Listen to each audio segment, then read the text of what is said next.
ఇప్పుడు government of India ఇచ్చారు ఒక 15,000 కోట్లు వరల్డ్ బ్యాంక్ నుంచి అమరావతికి ఇచ్చారు. ఒక 12,150 కోట్లు పోలవరానికి ఇచ్చారు. ఒక 11,114 కోట్లు రివైవల్కి ఇచ్చారు. సరే, మిగిలిన కొన్ని మేము ఈ వర్క్స్ అన్ని మీద పెట్టడానికి కొంత శాఖ కింద కొంత ఫండ్స్ ఇచ్చారు. కానీ ఆ డబ్బులు నేను వెల్ఫేర్కి ఇవ్వలేకపోతున్నాను. కనీసం అక్కడ పెడితే రివైవ్ అయితే, డెవలప్మెంట్ అయితే నాకు ఆదాయం పెరుగుతుంది. ఆదాయం పెరిగితే ఇస్తాం. ఇంకొంచెం ఫ్లెక్సిబిలిటీ కోసం ఆలోచిస్తున్నాం. ఎక్కడ ఫ్లెక్సిబిలిటీ వస్తే అక్కడ అవసరమైతే బారో చేసైనా సరే I want to give my commitments. తల్లికి వందనం కానీ, లేకపోతే రైతులకు ఇవ్వాల్సిన రైతు భరోసా కానీ I want to give it.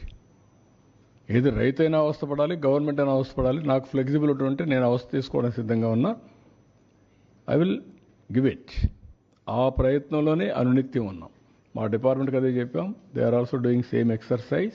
ఒక్క నిమిషం కూడా వెయిట్ చేయాలి నాకు ఫ్లెక్సిబిలిటీ ఉంటే. ఇప్పుడే దాని మీద కూడా ప్లాన్ చేసుకున్నాం, వర్కౌట్ చేస్తున్నాం. I will come out.